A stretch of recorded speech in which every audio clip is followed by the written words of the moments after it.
Hey there everyone, I'm coming out of hibernation to show off new Super Hook Girl, an excellent doujin freeware platformer that's entirely controlled with the mouse. Gameplay revolves around using Hook-chan's elastic hook shot that fling yourself from platform to platform while avoiding obstacles like sharks and saw blades.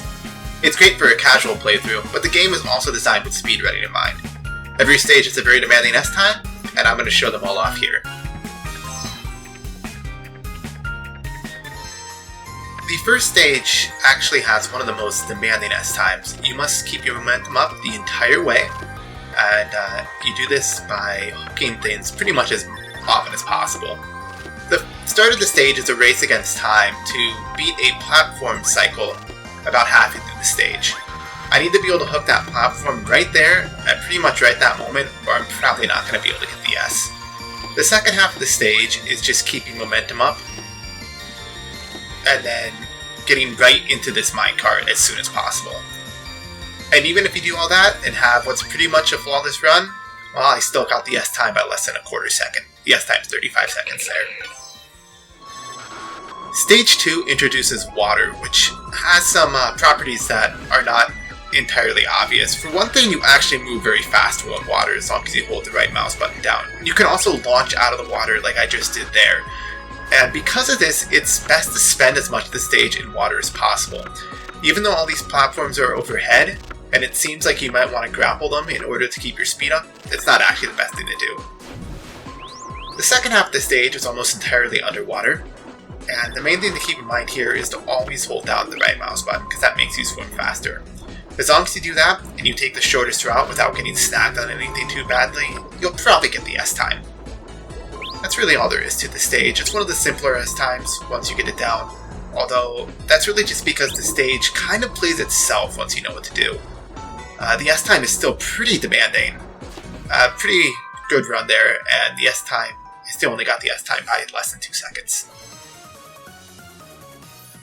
Stage 3 has 3 separate routes through it, and this route right here actually involves going around the entire stage. You're going around the outside of it. And you do this by making big kinetic leaps between everything to keep your speed up. And learning how to do this is actually what really got me into this game, because I started to understand the physics by learning how to do this quickly. And I started to understand how to make Hook-chan move in a really rapid fashion. That just makes the game so much fun. But as it turns out, the outer route here is actually the slowest route that you can use to get through this stage, and it also makes you do bullshit like that right there, which is pretty much just down to luck to get past that spinning platform. And you also need to pray that the wind is friendly to you. The wind's on a global timer. It always happens at the same time, but it's not reliable that you'll get to where you need to be at the same time. So the S time there is 60 seconds. I beat it by less than a second. The other routes give you a little more leeway. Stage 4 is the longest stage in the game. It has a somewhat lenient S-time, but it's still not easy by any means. The first part is just pretty straightforward grappling, although you can't touch these stony walls or you'll die. But if you do it quickly, you can get to this first tower here at the 25 to 26 second mark, which is a good sign. Now, this first tower has a lot of cycles to keep in mind, but thankfully the cycles are set once you enter the tower, so you don't have to worry about the total global timer of the stage. You can skip this clock here. Hitting the clock slows everything down for a second or two, but I didn't know that at the time. You don't have to be as fast as humanly possible in this stage, because there is some leniency. It's not like the first stage in that regard. So these clocks actually act a bit strange. When you're hooked to them, things move a little faster than you might expect. The slowdown doesn't happen until you release your hook. The third part of this stage is pretty chill. You still gotta keep your speed up, but it's pretty simple stuff. The return of water. This is the last time we'll see water. We get to see our friendly sharks again. 3 this time. Hook-chan is good friends with sharks. So right here, you don't want to walk if you can at all avoid it. Hook-chan walks very slowly, so it's actually a lot faster to jump up and hook the ground repeatedly than to walk. This tower has a lot of cycles as well. I use a very slow and conservative method for dealing with them. You can get through this tower like 5, 7, maybe even 8 seconds faster by using a more aggressive route. But I couldn't figure out good ways to get that consistent when I was grinding this level. I figured them out now, but this run is so nice and clean that I'm happy with it. I don't really feel like doing it again.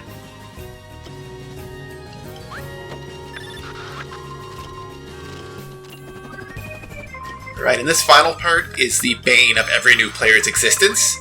These minecarts, learning how to grapple on them properly is somewhat of a challenge.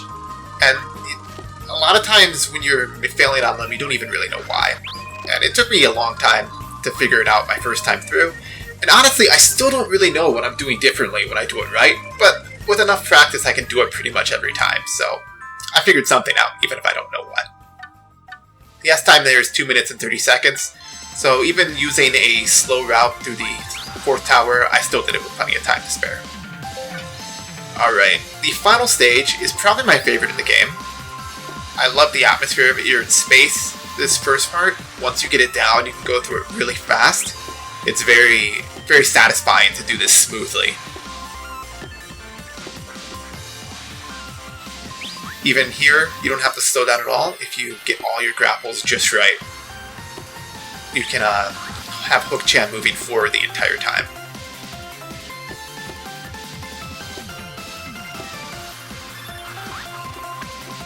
This is the other bane of every new player's existence. Meet the Space Shark.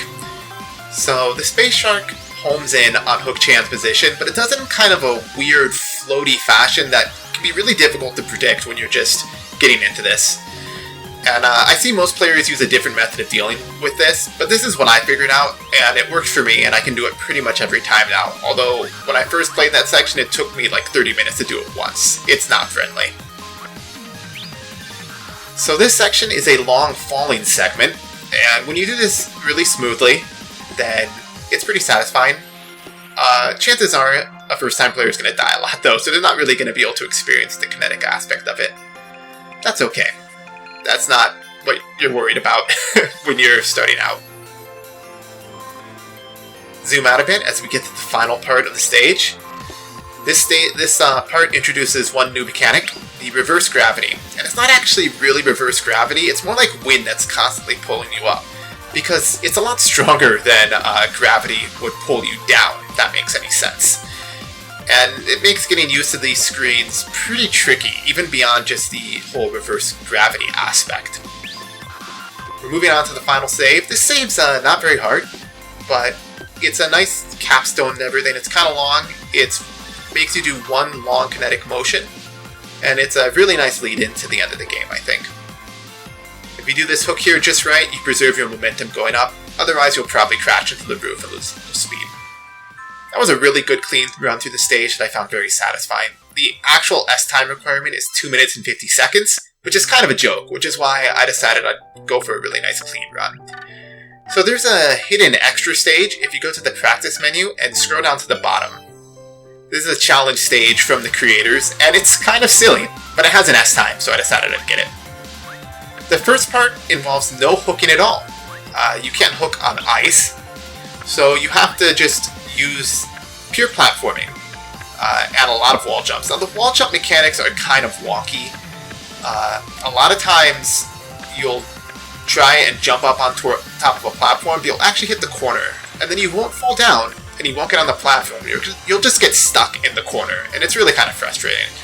I had to reset on the start a lot. In general, the wall jump mechanics in this game are a little bit wonky, and when I was playing through it casually, I didn't really like them. They have a lot of uses on speedruns, so I appreciate them a lot more though. I appreciate them a lot more now than I did before. So this part of the stage, this is the same as the 2 towers in stage 4, except all the walls are invisible. When you're playing through this stage casually, I guess you could say, that's not really... That's kind of silly, but, you know, there's no timer on this stage, so you can do it however many times you need. But when I played this stage after getting the S-time on stage 4, this wasn't any problem at all. I had the 2 towers completely memorized. What is kind of an issue is that the cycles in this part don't reset at all. They're on a global timer that starts at the beginning of the stage. So you can't really rely upon all the cycles being where you want them to be, and this just means that you have to slow down a bit and wait for the cycles to get themselves in the right spot. You can't just kind of charge blindly through, even though you might want to.